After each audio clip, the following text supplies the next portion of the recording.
Всем доброй ночи, друзья мои. У нас уже ночь или вечер. Ну, уже ночь почти. Никак не соберусь в течение дня снять. Ужасно усталость. Я еще даже подарки не разобрала, не расставила. Ой, сил нет никаких, но сейчас все сделаю. Это мое наследие и наследство, которое я оставлю вам. Именно оставлю, потому что основное количество работ, 90%, отданы совершенно даром. Но потом вышли и в книжном варианте, для того, чтобы удобно было сохранять, оставлять, дарить своим близким, если есть желание дарить и дать им защиту в жизни. Пользуясь случаем, скажу, что насчет книг, пожалуйста, напишите Яне в Телеграм. WhatsApp у нее то работает, то нет, по-разному. Ну, разные телефоны по-разному почему-то так реагируют, хотя у меня работает. А ей напишите на Телеграм. Тот же номер легко найти. Или ВКонтакте. Тоже можно найти, но там по ее инициалам. Так, на всякий случай. И по отчетам и прочее, напишите, сейчас уже пишите ей на Телеграм. Она там постоянно. Итак, друзья мои, я думаю, что не нужно по новой рассказывать об этих книгах. Каждая из этих книг, рожденная в муках, вам знакома. У многих из них есть эти книги. И, наверное, еще будут. Мы бы издали больше, но поскольку очень загруженные годы, занятые фронтом и многими другими вопросами, есть поважнее сейчас дела на самом деле.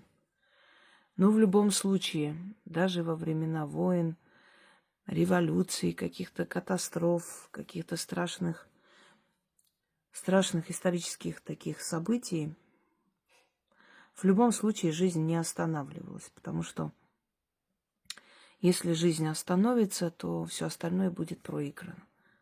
Проиграно, неправильно сказала. Проиграно, да. Не проигрыш. Почему?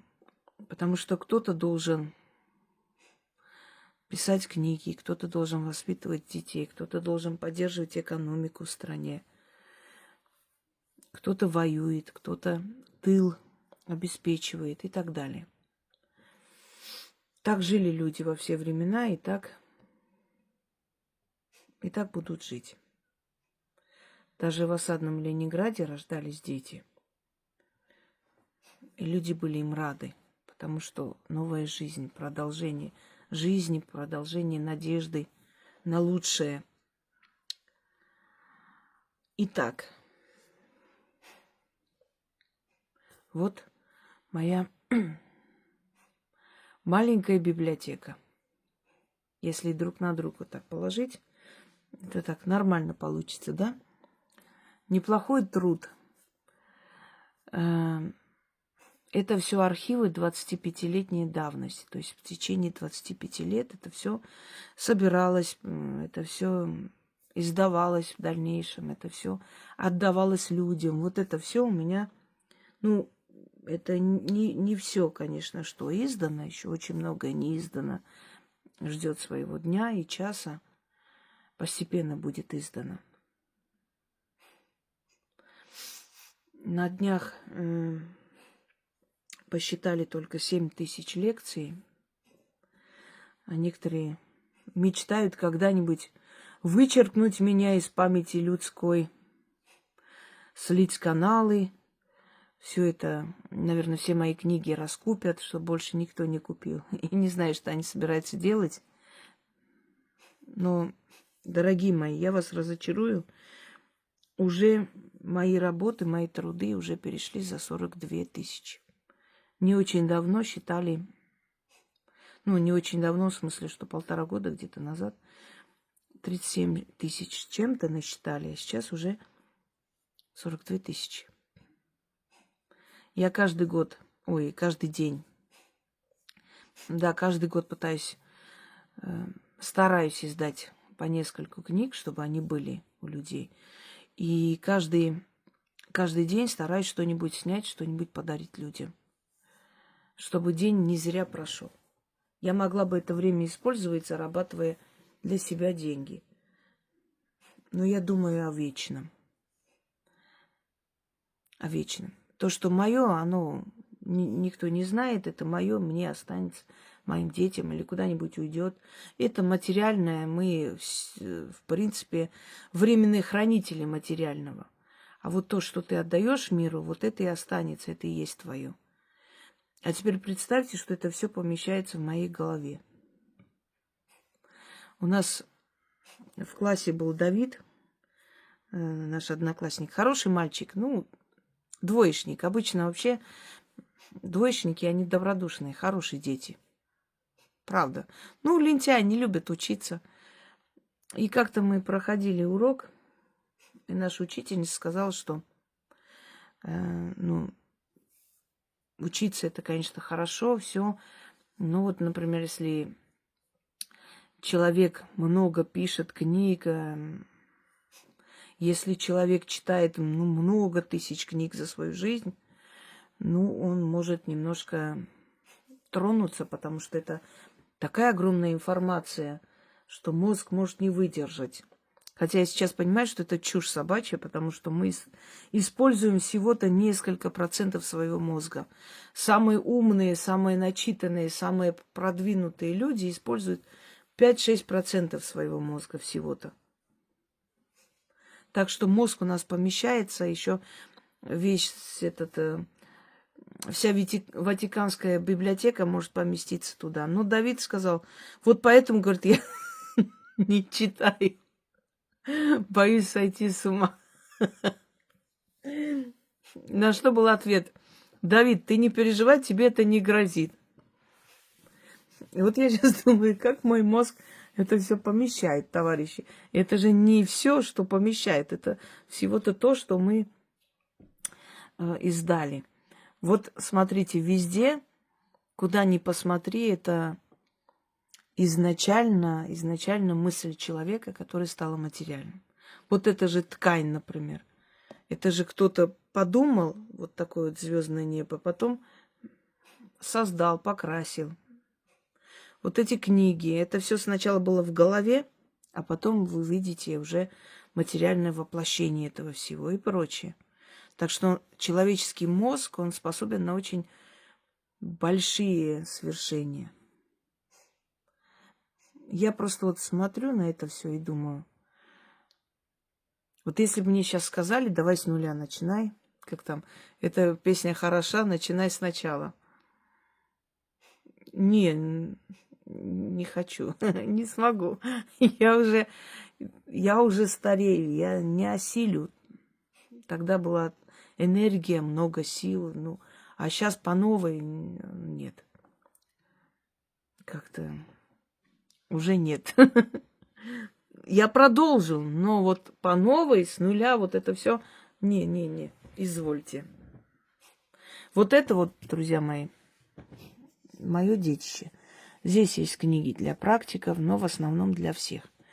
Потому что помочь человеку... Я не знаю, есть книга рекордов Гиннесса по книгам магии. Надеюсь, может быть, через несколько лет подам туда заявку. Не знаю. Кто-то скажет, ой, есть люди, у которых еще больше книг. Согласна, я недавно показывала книги одного такого человека на 2 канале. Там больше книг. Толстые, жирные книги, вот такие, как моя двоюродная сестра в детстве говорила, жирная книга. Вот эти вот жирные книги, только там такая хрень собачья. Или просто интернетная информация. Значение камней, значение трав, чем что лечить. Это то, что в интернете вы найдете. если такие книги взять просто и туда перекинуть информацию, не свою, то да, и таких книг можно написать 50 штук в месяц. Но это не творчество, это не труд, это так себе. Я даже не знаю, как это называется, но это позорище называется. Книги – это когда ты пишешь, твоя мысль. Да, я не сижу, не пишу. Не, некоторые написала, сидела долго, шептунья. У меня уже головные боли такие были, я прям помню прекрасно шептунью. Я именно записывала тут новые работы, которых нет. То есть набирала текст, исправляла, улучшала. Это было летом. Всех отправила на рыбалку. В общем, уехали, тишина, покой, и я вот работала. Но это все мои мысли, набранные тексты, все это все снятые. Намного легче сесть напечатать в тишине и в покое, чем общаться с публикой. Требует очень больших энергозатратных таких процессов. Итак, я стараюсь в книгах внедрить работы, тайные ритуалы, которых нельзя в общем доступе показывать. Не потому, что там что-то опасное или нехорошее, нет, а потому что нужно много раз думать, прежде чем брать и такое делать. И дабы избежать каких-то необдуманных шагов, я их внедряю в книги. Но и есть тайные, которые нельзя просто всенародно показывать. Не все работы можно показывать. Это капля в море, то, что вы видите. Многое нельзя показывать. Даже говорить нельзя, как это делается. Потому что существуют архетипы. Вот, например, хирург же вам не покажет, как раскрывает живот человеку, разрезает там опухоль, потом зашивает. Вам же плохо станет. Ваш мозг это не принимает. Как такое можно делать? То же самое здесь. Есть вещи, которые, если я даже объясню, вы не поймете до конца. Для вас это будет дико. А это магия, понимаете? Поэтому то, что можно, то, что вам нужно, то вам и отдано. Что нужно человеку? Любовь, деньги и защита. Основные инстинкты человека. Первозданные, не первобытные, первозданные. Вот его внутренний зверь этого требует. Поесть, любить и быть обеспеченным. И начнем. Точнее, продолжим с вами. Рождение нового ребенка. Новое детище. Сейчас я вам покажу, чтобы вы полюбовались этой красотой. Книга хитрости. Вот я даже не знаю, вот если так выключить, лучше? Нет, навряд ли. Ну, может, более четко видно. Вот эта рыжая красавица, которая обнимает лису. То есть обнимает свою хитрость, свои знания. В армянском языке хитрость звучит так. Хораманкутюн, что означает глубокомыслие. Человек глубоко мыслит. Хитрость не означает коварство или подлость. Означает глубокомыслие. Хитрый может быть только умный человек. Дурак хитрым быть не может. Он сразу выдаст все свои козыри, сразу покажет свои истинные намерения и так далее. И поэтому хитрым может быть только человек разумный, умный. Он глубоко мыслит, и прежде чем что-то делать, рассчитывает все шаги наперед, да, на 10 шагов вперед. Вот эта сторона, это другая. Вместе получается вот такая красивая картина леса таинственного. Дуб, корни, что означает предки за спиной человека. Опора. Таинственный лес – это мир духов. Магия любит тишину. Сделали работу, не болтайте об этом. Иначе рискуете не получить результат. Это мои слова. Итак, почему я так говорю? Он, конечно, будет, но смотря в каких работах, потому что иногда люди мне пишут: вот я только что сейчас начитала на деньги, надеюсь, у меня получится. Я говорю: не получится. Почему? Во-первых, потому что вы усомнились и пришли спрашивать, получится ли у меня что-нибудь, если я начитала. Во-вторых, вы уже сказали об этом, вам еще не дали ничего, а ты об этом уже рассказываешь, что ты деньги хотела. То есть ты делишь шкуру неубитого медведя. Это большая глупость. Так вот, хитрость. Наша хитрость, глубокомыслие помогает нам в этой жизни продвигаться вперед без опасения и достигать того, чего мы хотим.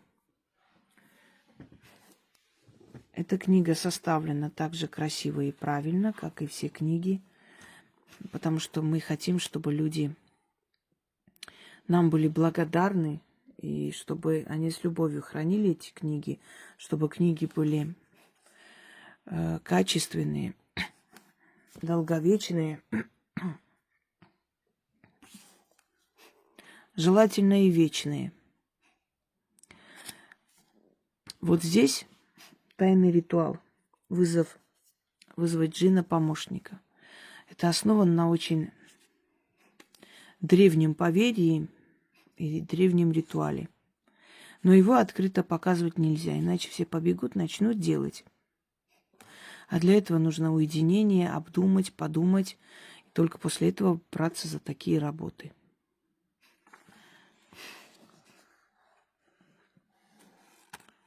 Вот такие вот труды. Мы стараемся учитывать все: чистки, защита, деньги и прочее, прочее. У нас еще огромное количество работ, которые мы еще издадим. Они ждут своего часа, больше 1000 с чем-то. Все постепенно будет издано для людей. А это алтари наших подписчиков. У них замечательные алтари. Ни один магуй в жизни столько не знает о магии, как знают люди. И это замечательно. Знаете почему? Наши предки, бабушки, дедушки, они знали мироздание. Они знали тонкости, они реально знали. И они не видели в этом ничего такого особенного. Просто знание жизни, которое нужно, если хочешь, скажем, жить правильно, если хочешь понимать, чего ждать завтра.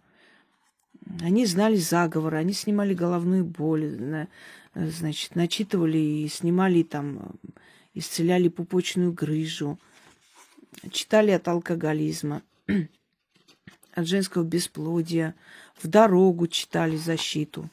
Не могу открыть. И это называлось бытовая магия. Поэтому у древних людей вот так обманывать эти новомодные жулики точно бы не смогли, понимаете? Потому что то, что эти товарищи пытаются как-то выдать за магию, те люди давно уже знали с детства. Для них это примитив и смешно.